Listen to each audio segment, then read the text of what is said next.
இது விதமாகவே பார்த்தாள் இந்த பார்வதாதி இடையானவள் ஆனவள் அப்படியே தெய்வலோக சபையிலே வந்தாள். சிங்கன் வாழைகள் இருந்தாள். அந்த இலையை விரித்து சித்திரம்பாவதை உறவிடக்கூடிய சமயத்திலே சித்திரம்பானது வாயில் இருந்த திரையரசியை கவிக்கொண்டே சுற்றி சுற்றி வருகிறதே சூழவட்டம் ஓடுகிறது. பார்த்தாள் இந்த பார்வதா தேவியானவள் பகவானின் பாதார விண்ணங்களை அடிபணித்து சொல்லுகின்றாள். ஐயா சிவபெருமானே, அடியாள் நான் செய்த பிள்ளை செய்த பிள்ளை அரணாரை பொருங்க வேணும் பொருங்க வேணும்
அறியாமலும் செய்த குற்றத்தை அரணார் தாங்களை பொறுக்க வேண்டும். தவறு என்பது யாரிடத்திலும் செய்யலாம். கத்திய கணவனை சோதித்தாய் அல்லவா பார்வதி? இந்த உலகத்திலே பெரிய தவறு அந்த தவறு நீ அறிந்தும் அறியாமலும் தெரிந்தும் தெரியாமலும் செய்த தவறுக்கு உனக்கு தண்டனை என்பது உண்டு பார்வதி. சுவாமி, தண்டனை என்று சொல்கிறீர்களே, எனக்கு என்ன தண்டனை கொடுக்க போகிறீர்கள்? உலகத்திலே தக்க மகனாக உன்னை மகனாக அடைய வேண்டும் என்று சொல்லி அவமானது புரிகின்றான். அண்ணவனுக்கு மகனாக போகிறது பிடி சாபத்தை. போயும் போயும் மாயுடைய இனத்திலே சென்று என்னை மகனாக பிறவி செய்கிறீர்கள். ஒருவேளை அப்படி நான் பிறந்து வளர்ந்து வரக்கூடிய சமயத்திலே 12 திருவயதிலே நீங்க என்ன கல்யாணம் பண்ண வருவீங்களா சுவாமி? பார்வதி, பிரிஞ்சு வேணா இருப்பானே தவிர வேற யாரும் கல்யாணம் பண்ண விட மாட்டேன் சுவாமி. எத்தனை பிறவிகள் நீ பிறந்து வந்தாலும் சரி, 12 வயதுல நானே வந்து திருமணம் முடிப்பேன் சுவாமி. நீங்க என்ன கல்யாணம் பண்ணுவதாக இருந்தால் மறுபடியும் என்னை குழந்தை பருவத்திற்கு மாற்றுங்கள். அதான் நிம்மதியா இருக்கு. ஆமா, கஷ்டம்தான், உடனே மாற்றிடுங்க சுவாமி. அப்படி ஆகட்டும் என்று சொன்னவுடனே பார்த்து பகவான் பார்வதீஸ்வரி குழந்தையாகவே மாற்றி ராஜன் தவமரிக்கின்றானே வச்சாலை பக்கத்திலே அள்ளி தாமரைகளை இருந்து அழுது கொண்டிருக்கின்றாள் பார்வதியானவள். சரி, அந்த குழந்தையினுடைய அழுகுரலை காதலை கேட்டான் இந்த தக்க ராஜனானவள். வாரை கையில் வைத்தால் வலது கன்னத்திலே முத்தம் கொடுத்தாள். கையில் எடுத்தான் இடது கன்னத்திலேயே முத்தம் கொடுத்தாள். 5 மணியில் வைத்து மணி வாயிலை முத்தம் கொடுத்து அந்த நேரத்திலே சந்தோஷம் கொண்டான் வேதவல்லி இடத்திலே ஓடோடி வருகின்றார். அடே வேதவல்லி, சுவாமி வேதவல்லி வாருங்கள் சுவாமி வாருங்கள். நமக்கு நல்ல காலம் பிறந்திருக்கு. சும்மா இருங்க சாமி. வேதவல்லி, நல்ல காலம் எங்க பிறந்திருக்கு? கல்யாணம் முடிஞ்சதோட நல்ல நேரம்ல போயிட்டு ஆமா, இப்ப புதுசா நல்ல காலம் பிறந்திருக்கு. அதுக்கு வழியே இருக்காது. ஆமா, வேதவல்லி குழந்தைக்காக தவம் இருந்துட்டு வர்றேன்னு சொல்லி போறீங்க. ஆமா, வரும்பொழுது குழந்தையை எடுத்துட்டு வந்திருக்கீங்களே சுவாமி. வேதவல்லி, இந்த குழந்தை நமக்காக இறைவன் தந்த குழந்தையம்மா. சும்மா இருங்க சுவாமி. மகாராணி அம்மா, ஏண்டி எனக்கு தெரிஞ்சு போச்சு இந்த குழந்தை ஏதுன்னு. நீ வந்துட்டியா? அம்மா மகாராணி அம்மா, குடும்பத்துல இப்ப குழப்பத்தை உண்டு பண்ணி விட்டுட்டு தான் போவாங்க. எஜமா, குழந்தைக்காக தவம் இருக்க போறேன் நீ போயிட்டு எங்கேயோ போய் தவம் இருந்து குழந்தையோடி வந்திருக்காரு. அதுதான் உண்மை. இதை விட வேறப்பா நான் சொல்லி தர முடியாது. ஏற்கனவே நாங்க 2 பேரும் சண்டை போட்டுட்டே இருக்கிறோம். சுவாமி, உன்னிடத்தில் பல நாள் நான் உரைத்திருக்கிறேன். என்னது? நம்ம குடும்பத்துல பிரச்சனையே உன்னுடைய தோழியை வைத்துதான். வராதுன்னு சொன்னாலே கேட்க மாட்டேங்க. தோழிய மாத்தினா நீ மாறி என்ன விட்டு போக மாட்டேன்னு சொல்லி அவ்வளவு பாசத்தோட இருக்கிறான். போன்னு சொல்லி விரட்டுறேன். நான் பிடிச்சுதான் இருக்கிறேன்னு சொல்றான். விருப்பம் இல்லைன்னா பயிர்னு சொல்ல போறோம் கேட்க மாட்டேங்கிறான். சரி வேதவல்லி, சுவாமி உன் தோழியுடைய வார்த்தையை நம்பாது.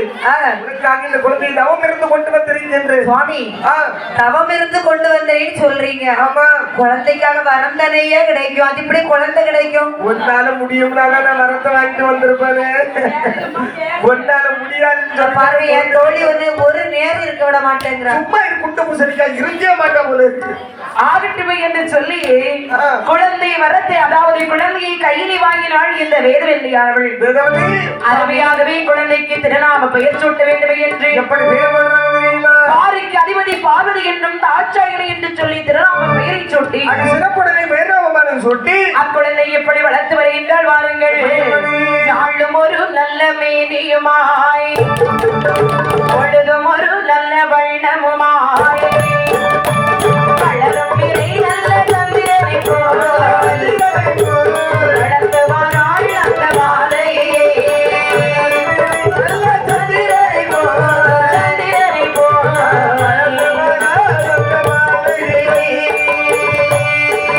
சாதியர்கள் தாலாட்டை கேட்டிடுவார், சப்பானி வந்து முத்தம் கொடுத்திடுவார்.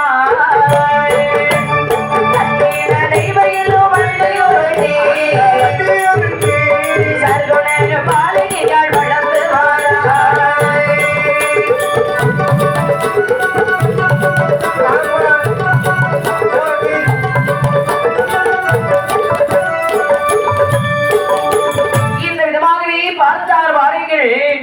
பார்வதா தேவியை நாளொரு எரியும் பொழுது வண்ணமாக வளர்ந்து வருகின்றார். வளர்ந்து வரக்கூடிய நாளையிலே வளரும் பிறை சந்திரனை போலவே வளர்ந்து வருகின்றாள் பார்வதியானவள். வளர்ந்து வரக்கூடிய சமயத்திலே வளர்ந்தகளை பார்வதியாய், பார்வதியாய், பார்வதியாய் வார்கொடியே வார்த்தது போல், வார்த்தது போல், வார்த்தது போல் பார்வதியாய்,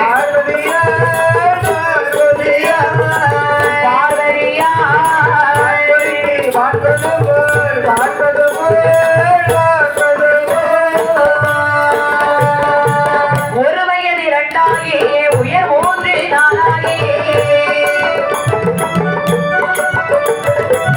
ஐந்தாவது திருவயதில் ஆணைகள் நான் படித்தாள். ஆறாவது திருவயதில், திருவயதில், திருவயதில்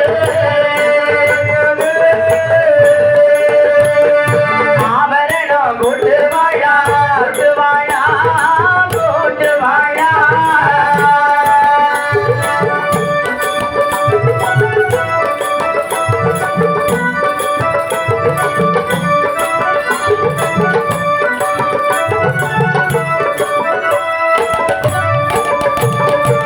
ஒரு வயது இரண்டாகி உயர் மூன்று நான்காகி ஐந்தான திருவயதிலே ஆடை கட்ட படிக்கின்றாள். ஆறான திருவயதிலே ஆபரணங்கள் சுட்டினார்கள். ஏழான திருவயதிலே பார்வதை எடுத்து வைக்கின்றார்கள். படிக்க வைக்கிறாள் பார்வதா தேவி. பார்வதா தேவிக்கு படிக்கணும்னு அவசியம் கிடையாது. பிறந்திருப்பது மானிட பிறவி அல்லவா? கண்டிப்பா படிச்சுதான் ஆகணும். மானிட பிறவியில் ஒருவர் பிறந்தால் மானிட கர்ம வினைகளை அனுபவித்தே ஆக வேண்டும். அடே அப்பா, ஆகினால் பார்வதி தேவியை பள்ளிகளை சென்று படிக்க வைத்தார்கள். படித்து வரக்கூடிய சமயத்திலே பார்வதா தேவிக்கு வயசு 12 வயசு ஆயாச்சு. சரி, அந்த நேரத்திலே பார்த்தால் இந்த தக்கராஜல் 50 பெண் குழந்தைகள் இறந்தார்கள். ஆமா, அந்த 3 பேருக்கு நாம கல்யாணம் பண்ணி கொடுத்துட்டோம். ஆமா, நம்ம பண்ண தப்பு என்ன தெரியுமா? என்னது? நம்ம செஞ்சது ஒரே ஒரு தவறுதான். என்ன தவறு? நமக்கு பிடிச்சது மாதிரி மாப்பிள்ளை தேர்ந்தெடுத்து நம்ம பிள்ளைங்களுக்கு கல்யாணம் பண்ணி வச்சோம். அதான் பெரிய தப்பு. ஒரு வார்த்தை உனக்கு மாப்பிள்ளையை பிடிச்சிருக்குமானே நம்ம கேட்கல. தோணிச்சா கேட்கறதுக்கு கேட்கலையே. இப்போது 50 பிள்ளைகளுடைய வாழ்க்கையை பார்த்தால் சீரழிச்சு சின்ன பிள்ளைகிட்ட கேட்டிருந்தா பிள்ளைகளுக்கு ஒரு நாள் கல்யாணம் நடந்துருக்காரு.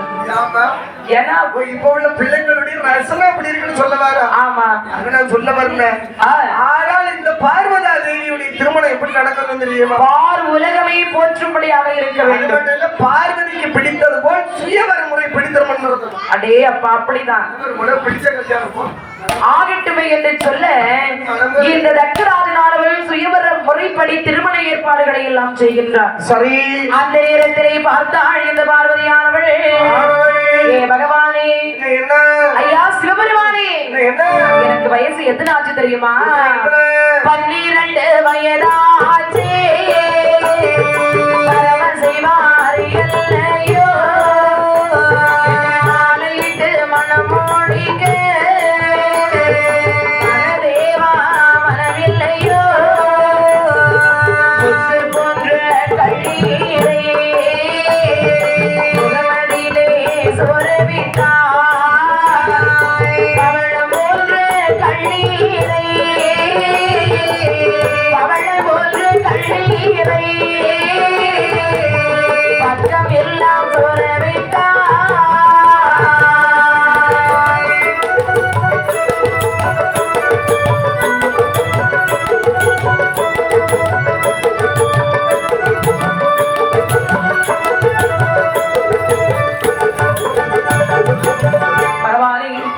என்னை 12 வயதிலே பாரதிய மாலை மணமுடிக்க வருவேன் என்று சொல்லிட்டு போறீங்களே. ஆமா சுவாமி, எதிர்பார்த்துட்டு இருந்தனே, இன்னும் உங்களை காணலி வரமாட்டீங்களோ? அவர் வருவாரா?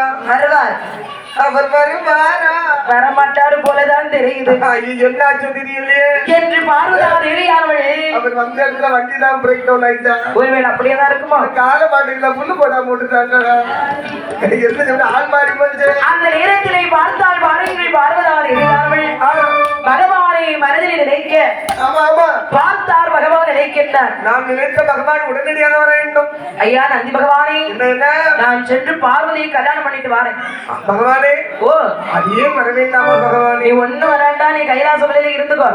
எப்ப பார்த்தாலும் உன்னை கூட்டிட்டு போக முடியுமா? கல்யாணத்துக்கு உங்க பக்கத்துல நான் இருந்தால் எப்படி இருக்கும்? ஒண்ணு வேண்டாம், பார்வதி மட்டும் இருந்தா போதும், நான் போயிட்டு வரேன். சரி பகவானே, நான் இருந்து முடிக்கிறேன், சென்று வாருங்கள். ஆகட்டும் என்று சொன்ன உடனே பகவான் பார்வதியை திருமணம் முடிக்க வேண்டுமே என்று பகவானே என்ன கோலத்தோடு வருகின்றார் தெரியுமா? பண்டார கோலம் கொள்ளே, பண்டார கோலம் கொள்ளே, பார்த்தனை முடிந்தவர்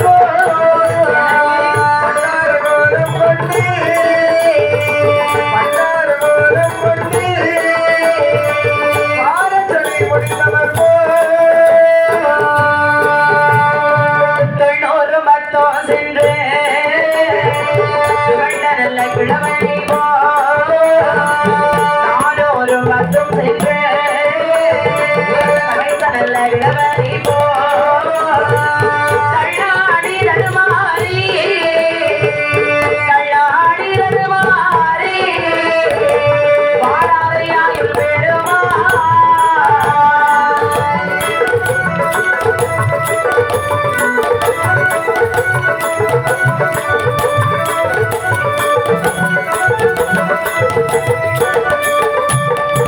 பகவான் ஒரு பண்டாறு கோலத்தை எடுத்து அந்த ரக்காபுரத்தில் வந்து எப்படி சத்தமிடுகின்றார் தெரியுமா?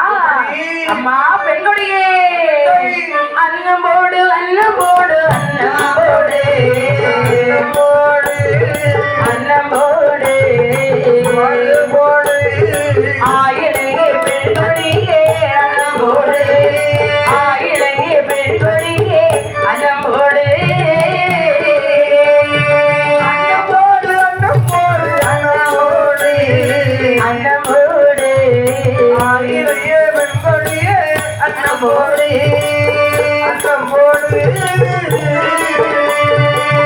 அரணடி பாதத்தை அறியாத பாவிக்கு, சிவனடி பாதத்தை அறியாத பாவிக்கு, பிச்சை போடு பிச்சை போடு பிச்சை போடு போடு, மாதரசி பெண்கொடியே பிச்சை போடு, அம்மா பிச்சை போடு.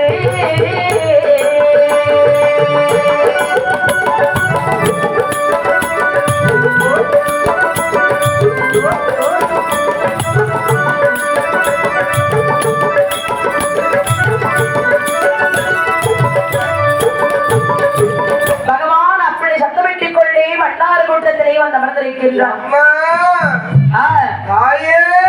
அப்படி அமர்ந்திருக்கக்கூடிய சமயத்திலே பார்த்தான் இந்த தக்கராஜில் பார்வதி தேவி இடத்திலே கூறுகின்றார். மகளே பார்வதி, பார்வதி அப்படி பார்வதி, அப்பா என்னப்பா? இன்று உனக்கு திருமணம். திருமணமா? நீ நினைத்து பார்க்க ஆனால் திருமணமா இல்லை என்றால் சுயவரமா? சுயவரம் என்று திருமணம். அப்படியா? ஆமாயா, முதல்ல எப்பொழுது ஆசையா இருக்கு? இல்லப்பா, உங்க விருப்பம் எப்படி அப்படியே நடக்கட்டும். உனக்கு பிடித்த மணவாளனை தேர்ந்தெடுத்து நீயே திருமணம் செய்து கொள்ளலாம். அப்படியே ஆகட்டும். அவனை 58 தேச மன்னர்கள் ஆங்காங்கே நின்று கொண்டிருக்கிறார்கள். ஆமா, அவர்கள் யாருக்கு யாரும் உனக்கு பிடித்திருக்கிறார்கள்? இருக்கிறது. மாலை ரொம்ப அழகாகவே இருக்கின்றது. இந்த மலர் மாலை அவருடைய கழுத்திலே போட்டு சரி, அவரே உன்னுடைய கணவனாக தேர்ந்தெடுத்துக் கொள்ளலாம். அந்த மாலையை கையிலே கொடுங்களப்பா, நான் போடுகின்றேன். எப்போ எப்படிதான் இருக்கா? அவர் கல்யாண ஆசை எல்லாருக்கும் இருக்கிறது செய்யும். அம்மா உனக்கு கல்யாணம் முடிஞ்சாச்சான்னு எந்திரிப்ப கேட்கிறாங்க. இருக்கு, அதோட கல்யாண ஆசை முடிஞ்சிடும். கல்யாணம் முடிஞ்சாச்சான்னு எம்மாடி மாலை சும்மா வீசியம்மா, மாலை வீசறியணும். யாருக்கு அவர்தான் புருஷன். ஒருவேளை இந்த மாலை 2 பேர் கழுத்தில் விழுந்து விட்டதை என்று சொன்னால் உன்னை வாய்ப்பு தப்பது. எம்மா நீ முதல்ல வீசிடமா தாயே. அவன் மிதப்பு எங்க போகுது பார்த்தியா பார்வதி? ஆமா, சொல்ல முடியாதுல்ல, மாலை இல்ல. ஸ்டாண்ட்ல போட்டதா கழுத்துல போட்டு சும்மா இருக்கு போடுவேன். திரும்பி செட்டுக்காரர் வந்து பாரு, யாரு எனக்கு ஸ்டாண்ட்ல போட்டது எனக்கு தான் வேணும். அந்த நேரத்திலே பார்த்தால் இந்த பார்வதா தேவியானவள் சரி அப்படி 3 முறை மலர் மாலை சுற்றி வீச இறைத்தாள் வாருங்கள். அங்கே பண்டாரமாக அமர்ந்திருக்கக்கூடிய பகவானுடைய கழுத்திலே சென்று மலர் மாலை விழுந்தது. பண்டார கழுத்திலே மாலையிட்டவள் நமக்கு எதற்காக? சரி போல் அந்த மன்னர்கள் எல்லாம் சென்று விட தக்கனுக்கு வேற வழி இல்ல, வழியே இல்ல. கிழத்து போயிருந்தா நம்ம பிள்ளை கிடைச்சிருப்பாங்க என்று சொன்னவுடனே அருமையாகவே திருமணமானது முடிகின்றது. சரி, பகவான் பார்வதாதேவி அழைத்துக் கொண்டு கைலாச மலையிலே வருகின்றார். கைலாச மலையிலே வந்த சிவபெருமாள் வந்து சிவனாரோ பார்வதி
திருமணால் திருமணம் முடித்து கைலாச மலையிலே வந்து கொலுவாகவே அமர்ந்திருக்கின்றார்.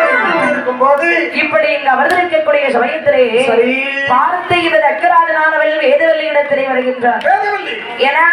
என்னுடைய மகள் தாட்சாயினி எங்கே? என்ன சுவாமி, என்னவோ தெரியல, மருமகன் ரொம்ப கோபத்தோடு வந்தார்கள். ஆமா வேதவல்லி, இதற்கு முன்பாக ஒரு அபய குரல் கேட்டதை யாரு? அது ஒண்ணு இல்ல, என் தோழிதான். நான் எப்பவுமே சொன்ன அவளுக்கு சேராதுன்னு கேட்கிறியா? போனி விரட்டி பார்த்தாச்சு, நான் பிடிச்சுதான் இருக்கேன், போக மாட்டேன்னு சொல்றா. மகராணியம்மா என்ன நீங்க சத்தம் கொடுக்கல, நீ கொடுப்பியோ? அதான் நான் சத்தம் கொடுத்தேன். சுவாமி எங்க மருமகனோடு எப்பவோ சென்று விட்டாள் சுவாமி. ஒரு நாளும் இல்லாமல் மருமகன் இன்னைக்கு ரொம்ப கோபத்தோடு வந்தார்கள். வந்த உடனே மகளை கூப்பிட்டார்கள், அவளும் சென்று விட்டாள். என்னுடைய மகளை எனக்கு விருப்பம் இல்லாத ஒரு திருமணத்தை முடித்தாள் அந்த பண்டாரம். சுவாமி எனக்கு விருப்பம் இல்லாமல் என்னுடைய அனுமதி இல்லாமல் அழைத்து சென்றிருக்கின்றார். ஆங்களுக்கு விருப்பம் இல்லை என்றால் என்ன? மகளுக்கு விருப்பம் இருக்கின்றதல்ல வேதவல்லி, சுவாமி. எல்லாவற்றுக்கும் காரணம் நீதான். இந்த மிரட்டலுக்கு ஒண்ணும் பயப்பட மாட்டேன். ஆமா. எல்லாம் முடிஞ்சு போச்சு. மகராணி அம்மா, மகராஜா சட்டை போடாதுங்க. மறுபடியும் என்னை உங்கள் மகளாக தத்தெடுத்துக் கொள்ளுங்கள். ஐயோ ஒண்ணு தத்தெடுத்து சீக்கிரம் நாட்டு செத்துடலாம். ஒரு தீவிரத்துக்கு நாங்க எங்க போறது? அம்மா, ஒரு சாப்பாடு பொறுத்து தும்பியம்மா தந்தாரு. அப்படியா? குழந்தையா இருந்தா தத்தெடுக்கலாம். உடம்பு கூட போட்டுடலாம், கொஞ்சம் ஒரு மாதிரி அட்ஜஸ்ட் பண்ணிடலாம். இவர்த்தனை கட்டி வச்சிருக்கிறீ. அது இல்லம்மா, என்ன இந்த பாருங்க, என்ன மகளா தத்தெடுத்து ஒருத்தருக்கு கல்யாணம் பண்ணி கொடுங்க, நாங்க உங்க வீட்டோடு இருக்கோம். எம்மா சின்ன குழந்தையா இருந்தா தத்தெடுத்து வளர்த்துடலாம். மாடு மாதிரி இருக்கிற ஒண்ணு இனி தத்தெடுத்து வேதவல்லி, அப்ப சட்டை போட்டு மண்டை உடைக்க நான் என்ன அமைய குரலங்கே? வேதவல்லி, எனக்கு விருப்பம் இல்லாமல் சென்ற காரணத்தினால் சரி அவனை கொன்று அவனை போல ஒரு பண்டாரத்தை பெரும் செய்து அவன் கையினால் விழுந்த 3 பேருக்கு உபதி வாங்க போகின்றேன். சுவாமி, என்ன இதெல்லாம் நடக்கும் என்று தாங்கள் நினைக்கின்றீர்களா? நடக்காது. வேதவல்லி, சென்று விடு. ஆகட்டுமே என்று சொன்ன உடனே பார்த்தான் இந்த தக்கராஜனானவள் ஒரு வேள்வியானது வளர்க்க வேண்டும் என்று சொல்லி இந்த தக்கராஜன் என்ன செய்கின்றான் பாருங்கள். மானார் வேள்வியில் வந்து மகளை மறுத்தங்கே வந்தான் தக்கல்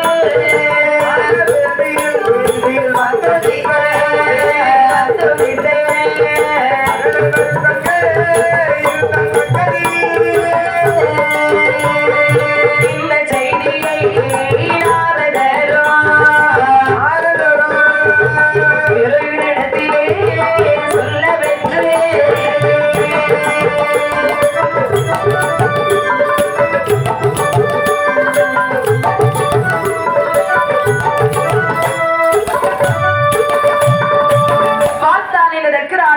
இடத்திலே சொல்ல வென்று வானாதார் வேள்வியை வந்து வேள்வியானது வளர்த்துக் கொண்டிருக்க இதை அறிந்தார் இந்த நாரதவாள் முனிவல் இந்த செய்தி எப்படியாவது பகவானிடத்திலே சென்று சொல்ல வேண்டுமே என்று கடும் வேதத்தோடு கைலாச மலைக்கே வருகின்றார். கைலாச மலையிலே வந்த இந்த நாரதவாள் முனிவல் வந்து நின்று நாரதர் சிந்தையது நொந்து மகாதேவர் திருப்பதியை வணங்கி ஏற்று சொல்வார். கந்தனைய தொந்தியையோ பெற்றெடுத்த நாதா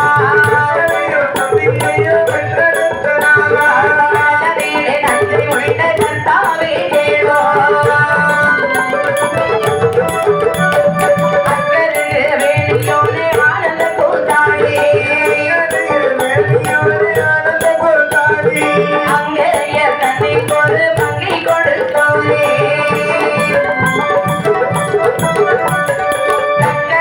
கோட்டை வழி நாடு போதலாசே கோட்டை வழி நாடு போதலாசே நானொருவர் அங்கே செல்ல கூடாது ஐயா போகாது தக்கனிட்ட கோட்டை வழி வருவர் கோட்டை வழி போனவர்கள் நாம் கிடைத்தே அவர் வீரவர்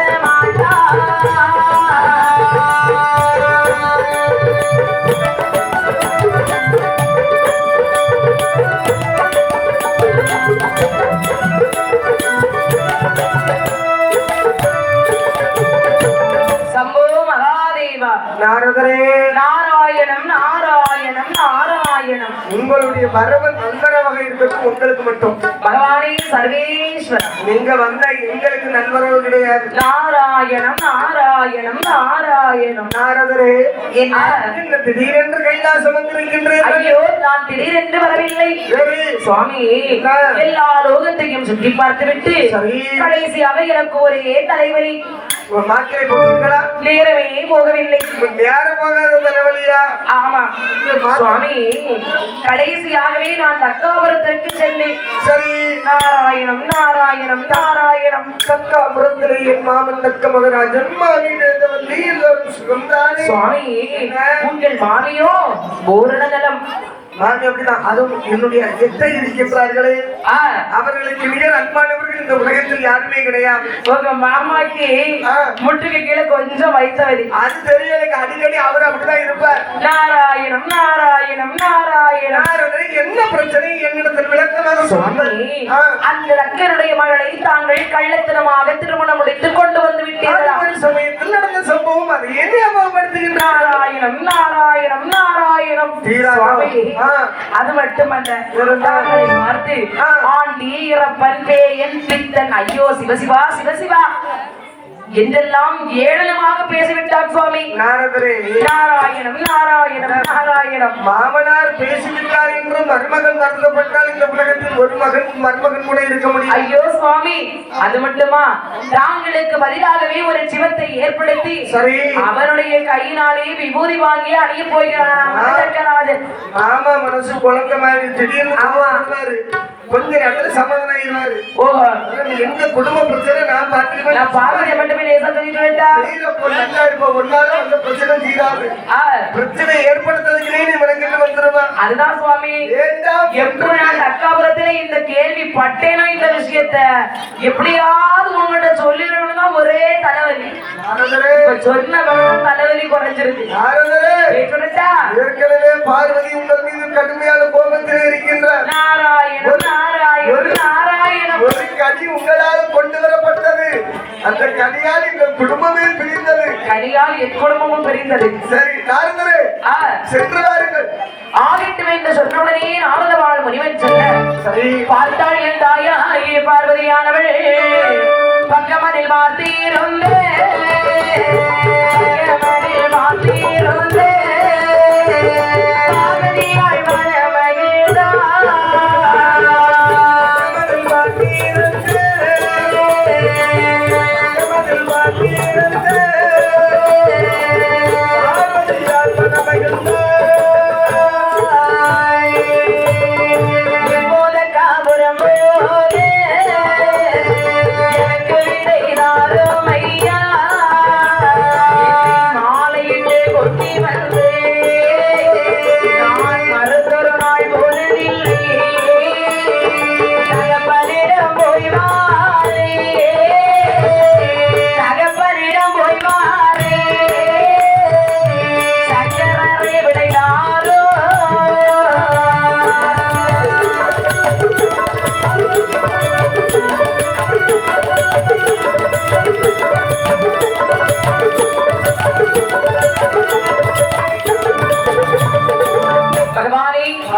மாலையிட்டு கொண்டு வந்து என்னை வருத்தொரு நாள் தக்காபுரம் அழைத்து செல்லவே இல்லை. அதோடு நீ நடத்துறது சுவாமி, அடிக்கடி உங்க அம்மா வீட்டு முன்னாடி நம்ம குடும்பத்தில் என்னுடைய தாயும் தகப்பனையும் பார்க்க வேண்டும் என்று எனக்கு ஆசையாக இருக்கிறது. பார்வதி, என்ன நீ சென்றால் உன் தகப்பன் இறப்பது. அம்மா பார்வதி, போதாரி பார்வதியே பார்வதியே பொல்லாத தக்கனிடோ தக்கனிடோ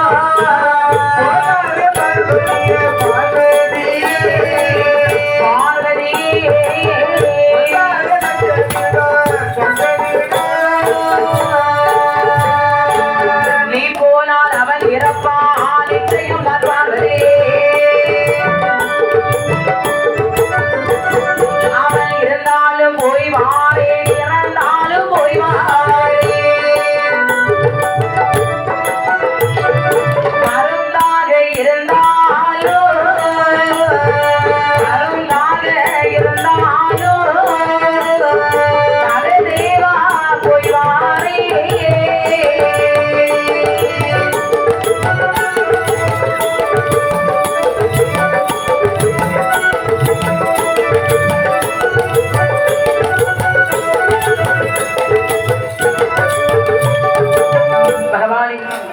என்ன ஆனாலும் பரவாயில்லை. பார்வதி, சுவாமி, எத்தனை முறை எடுத்து சொன்ன பிறகு போதும் என்று அனுப்பிடுகின்றார். ஆமா, சென்றபடி என் கண்மணி முடியாது. சுவாமி, இதுக்கப்புறம் பேச போய்விட்டு வா என்று சொல்லுங்கள் சுவாமி. பார்வதி, என்ன ஒரு கணவனுடைய வார்த்தை கேட்டு ஒரு இடத்துக்கு போறோம்னு வச்சுக்க, அன்போடு விலை கொடுத்து கையில செலவுக்கு காசு கொடுத்து அனுப்பி நல்லா கொடுப்பீங்க. நீ என்னுடைய வார்த்தை மீறி செல்லக்கூடிய காரணத்தினால் சரி. சென்று விடுங்க, கண் பண்ண முடியாது. நான் கால்நடையாக செல்ல முடியுமா சுவாமி? என்னையே அவமானப்பட்டுதான் திரும்ப அது போய் எப்படி இருந்தாலும் பரவாயில்லை சுவாமி. உனக்கான வாகனம் வெளியே இருக்கின்றதை எடுத்துக்கொண்டு செல்வார். ஆகட்டும், நான் சென்று வருகின்றேன். ஆகட்டும் என்று சொன்ன உடனே பார்த்தால் இந்த பார்வதா தேவியானவள் அப்படியே கைலாச மலை விட்டு தக்காபுரத்திலே வருகின்றாள்.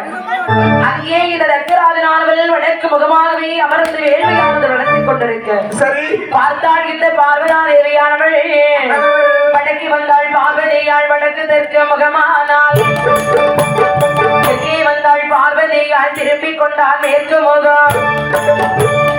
கிழக்கே வந்தாள் பார்வதியாள் கிளிமொழியாள் ஏது சொல்வாள்.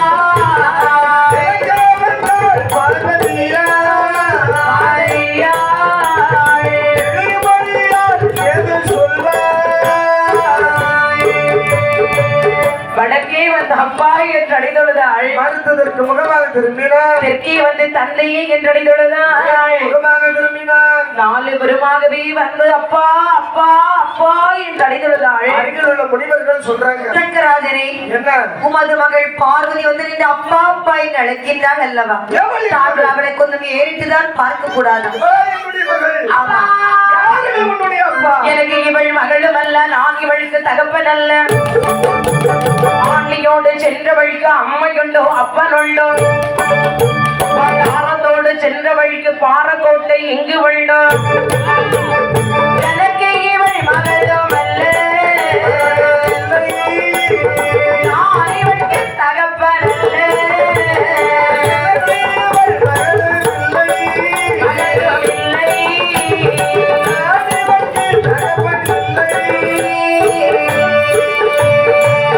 அப்பா யாருடைய உனக்கு அப்பா?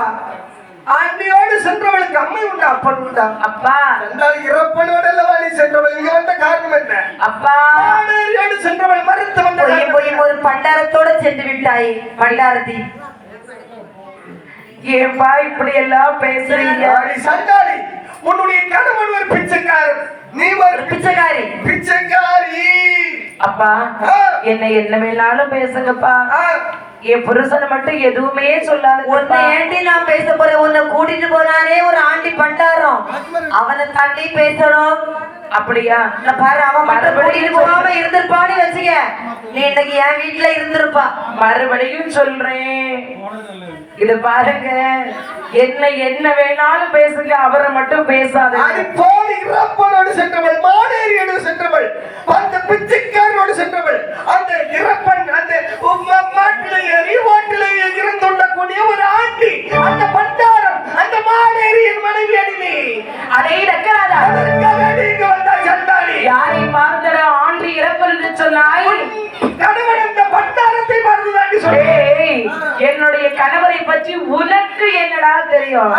அவரை நான் என் பண்டாரமா அரசால வச்சிருக்கேன். பண்டாரமா இருந்தாலும் 4 வீட்டுல பிச்சை வாங்கியாவது காப்பாத்துவாரு.